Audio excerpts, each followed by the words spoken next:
My name is Kirsten Rohde. I'm an endowed professor of behavioral economics. My life motto is stay true to yourself. As far as I remember, there's never been really anyone who I wanted to be like. As a child, I was not so much occupied with whom I wanted to become. I was more occupied with playing and having fun.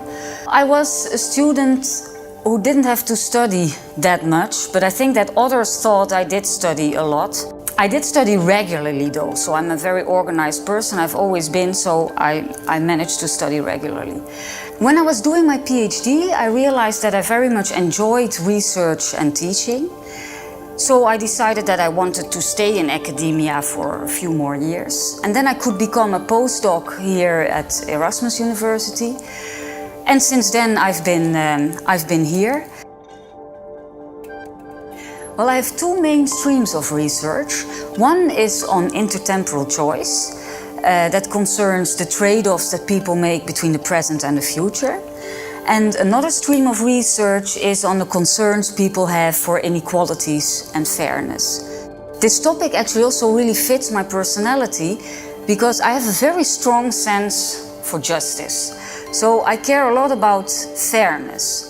In this paper with my sister, we try to get a better understanding of people's concerns for procedural and outcome fairness. What we do in this paper is we give a group of people lotteries. Every individual in the group gets the same lottery. But now it's up to a decision maker, who is not part of the group, to decide how to resolve these lotteries. So he could, for instance, decide to resolve these lotteries independently for everybody. Then you would say, okay, everybody has the same chance to get the better outcome of the lottery.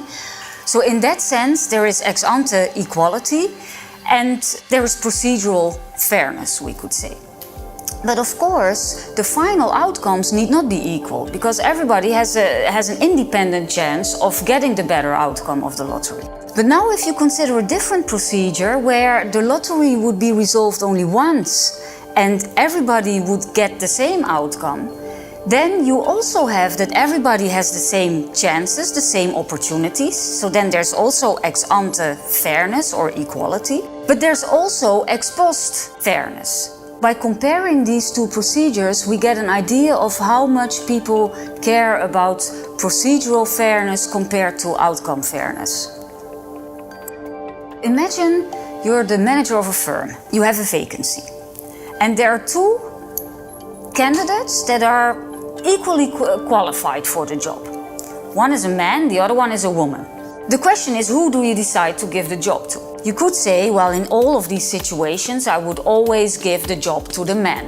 That would be ex post unfair. The final allocation will be unfair.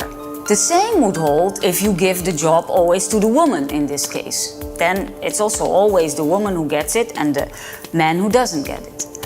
And there's also ex ante inequality in the sense that if you always decide to give the job to the woman, then the women on beforehand always have a higher chance of getting the job. Now what you could also decide to do is to flip a coin to determine who gets the job. In that case you would still have ex post inequality because only one person can get the job, but at least both people have an equal chance of getting the job. By doing this future research, we will get an even better understanding of how people care about process fairness versus outcome fairness. My name is Kirsten Rohde and my message to students is do what you enjoy.